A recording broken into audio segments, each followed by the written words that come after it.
Nimble as a cat, Tashtego mounts aloft, and without altering his erect posture, runs straight out upon the overhanging main yardarm, to the part where it exactly projects over the hoisted ton.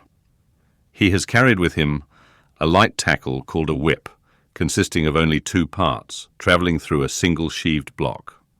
Securing this block so that it hangs down from the yardarm, he swings one end of the rope till it is caught and firmly held by a hand on deck. Then, hand over hand, down the other part, the Indian drops through the air till dexterously he lands on the summit of the head. There, still high elevated above the rest of the company, to whom he vivaciously cries, he seems some Turkish muezzin calling the good people to prayers from the top of a tower. A short-handled sharp spade being sent up to him, he diligently searches for the proper place to begin breaking into the tune. In this business he proceeds very heedfully, like a treasure hunter in some old house, sounding the walls to find where the gold is masoned in. By the time this cautious search is over, a stout iron-bound bucket, precisely like a well bucket, has been attached to one end of the whip, while the other end, being stretched across the deck, is there held by 2 or 3 alert hands. These last now hoist the bucket within grasp of the Indian, to whom another person has reached up a very long pole. Inserting this pole into the bucket, Tashtego downward guides the bucket into the ton till it entirely disappears. Then, giving the word to the seaman at the whip, up comes the bucket again, all bubbling like a dairymaid's pail of new milk. Carefully lowered from its height, the full-freighted vessel is caught by an appointed hand and quickly emptied into a large tub. Then, remounting aloft, it again goes through the same round until the deep cistern will yield no more. Towards the end, Tashtego has to ram his long pole harder and harder and deeper into the tun, until some 20 feet of the pole have gone down. Now, the people of the Pequod had been bailing some time in this way. Several tubs had been filled with the fragrant sperm, when all at once a queer accident happened. Whether it was that Tashtego, that wild Indian, was so heedless and reckless as to let go, for a moment, his one-handed hold on the great cabled tackles suspending the head, or whether the place where he stood was so treacherous and oozy, or whether the evil one himself would have it to fall out so, without stating his particular reasons. How it was exactly, there is no telling now.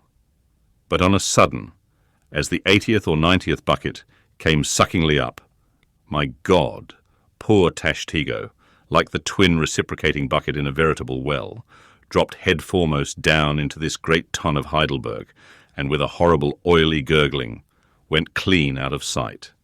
"Man overboard!" cried Daggoo, who amid the general consternation first came to his senses. "Swing the bucket this way!"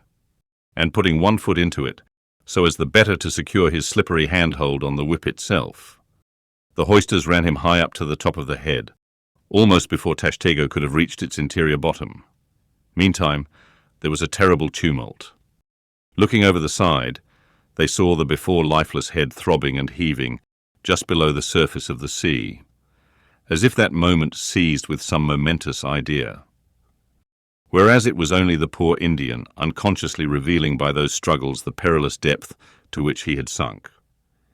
At this instant, while Daggoo, on the summit of the head, was clearing the whip, which had somehow got foul of the great cutting tackles, a sharp cracking noise was heard, and to the unspeakable horror of all, one of the 2 enormous hooks suspending the head tore out, and with a vast vibration the enormous mass sideways swung, till the drunk ship reeled and shook as if smitten by an iceberg. The one remaining hook, upon which the entire strain now depended, seemed every instant to be on the point of giving way, an event still more likely from the violent motions of the head. Come down, yelled the seaman to Daggoo, but with one hand holding on to the heavy tackles, so that if the head should drop, he would still remain suspended. The negro, having cleared the foul line, rammed down the bucket into the now collapsed well, meaning that the buried harpooneer should grasp it and so be hoisted out. "In heaven's name, man," cried Stubb, "are you ramming home a cartridge there? Avast! How will that help him? Jamming that iron-bound bucket on top of his head. Avast, will ye?" "Stand clear of the tackle," cried a voice like the bursting of a rocket. Almost in the same instant, with a thunder boom, the enormous mass dropped into the sea, like Niagara's table rock into the whirlpool. The suddenly relieved hull rolled away from it to far down her glittering copper. And all caught their breath, as half swinging, now over the sailors' heads, and now over the water. Daggoo, through a thick mist of spray, was dimly beheld clinging to the pendulous tackles, while poor, buried alive Tashtego was sinking utterly down to the bottom of the sea. But hardly had the blinding vapour cleared away, when a naked figure with a boarding sword in his hand was for one swift moment seen hovering over the bulwarks. The next, a loud splash announced that my brave Queequeg had dived to the rescue. One packed rush was made to the side, and every eye counted every ripple, as moment followed moment, and no sign of either the sinker or the diver could be seen. Some hands now jumped into a boat alongside and pushed a little off from the ship. "Ha ha!" cried Daggoo all at once from his now quiet swinging perch overhead, and looking further off from the side, we saw an arm thrust upright from the blue waves. A sight strange to see, as an arm thrust forth from the grass over a grave. "Both! Both! It is both!" cried Daggoo again, with a joyful shout. And soon after, Queequeg was seen boldly striking out with one hand, and with the other clutching the long hair of the Indian. Drawn into the waiting boat, they were quickly brought to the deck, but Tashtego was long in coming to, and Queequeg did not look very brisk. Now, how had this noble rescue been accomplished? Why, diving after the slowly descending head, Queequeg with his keen sword had made side lunges near its bottom, so as to scuttle a large hole there. Then, dropping his sword, had thrust his long arm far inwards and upwards, and so hauled out poor Tash by the head. He averred that upon first thrusting in for him, a leg was presented, but well knowing that that was not as it ought to be, and might occasion great trouble. He had thrust back the leg, and by a dexterous heave and toss had wrought a somerset upon the Indian. So that with the next trial, he came forth in the good old way, head foremost. As for the great head itself, that was doing as well as could be expected. And thus, through the courage and great skill in obstetrics of Queequeg, the deliverance, or rather, delivery of Tashtego, was successfully accomplished in the teeth, too, of the most untoward and apparently hopeless impediments, which is a lesson by no means to be forgotten. Midwifery should be taught in the same course with fencing and boxing, riding and rowing.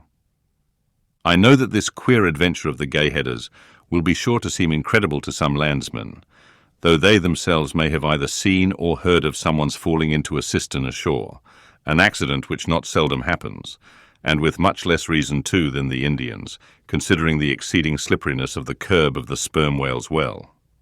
But, peradventure, it may be sagaciously urged, how is this?